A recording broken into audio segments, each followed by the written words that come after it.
Welcome, STEMgineers, to STEM to Stern, the podcast where curiosity meets critical thinking.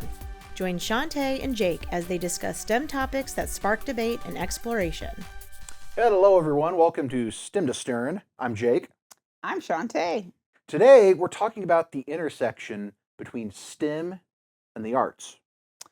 And this is a conversation that we have had before, but this one, I want to talk about how the arts helps with scientific innovation.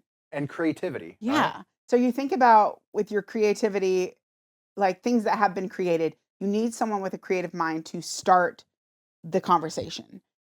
Because you have these black and white thinkers who are usually the scientific thinkers are pretty like, these are the facts, especially mathematical thinkers. These are the facts. This is how I got there, which we need those people. But we also need those arts and creative thinkers that take that and say, okay, but how's that going to look? How do we make that appealing? And how do we make this accessible to everyone? So you have those creative thinkers bringing that in. What can we turn it into? Yes. To innovate our lives. Yes. So it is a very interesting concept that people often forget is there. And it's there. It's been there for however long, forever and ever. You can't have these scientific inventions without creative people.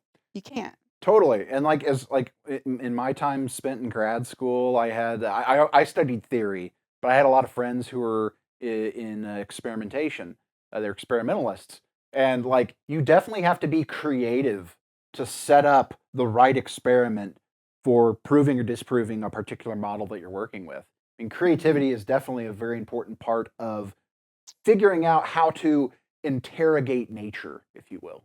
And I do want to clarify by saying, I don't think that people who are mathematical or scientific are not creative people, because that's not a statement I ever would want to make, because I think there's some of every sort in all different types of categories. I definitely think they tend to be a bit more cut and dry, but there's so many scientific and engineering and other STEM professionals out there who use their creativity to make them even better scientists and better engineers.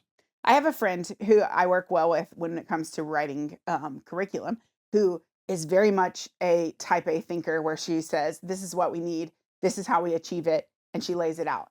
Once she does that, she gives it to me, and then I take that and I make it into a story or an approach so that kids are interested in it. Because oftentimes, if it's not like a kid's eye view, then kids won't get it. And she's always like, hey, here, make it more fun.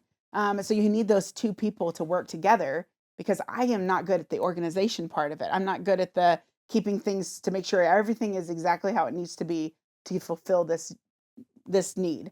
But I am able to take what she has and make it more fun. Yeah. And I think that's everything that we do. We need those creative minds to be like, okay, I love what you're doing. I don't necessarily understand the process of it, but I know how to make it fun to make people want to learn it. And that shows you that teamwork is also very essential to innovation in the STEM field, because you do need people from different points of view to tackle certain issues.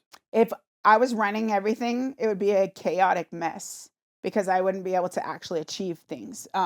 Because I have all these creative ideas going, and I'm like, oh, what about this? What about this? What about this? Which is great, right? Until we need things to actually move in that direction. And that's why we need those type A thinkers to say, stop, we're going to go this way, we're going to create, and then you're going to come in and help with that.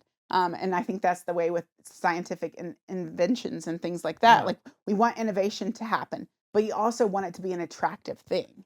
Yeah, absolutely. And we can make these things like phones not look like the way they do, and they'd still do what they're doing. But phones are not as pretty and attractive to look or at. they wouldn't have a user-friendly interface. That's part of creativity too. So that is why I feel like it's hard to properly have inventions and innovation happening without the creative minds helping to solve these issues. Absolutely. We need everybody. The arts are essential to STEM. It is. And I know we said it before, but I'll say it again. As a theater nerd, as a music nerd, I mean, I studied music theory. I've done it most of my life. My family's all musicians. I have that creative thought process, but we also, we need that in order to help get our points across.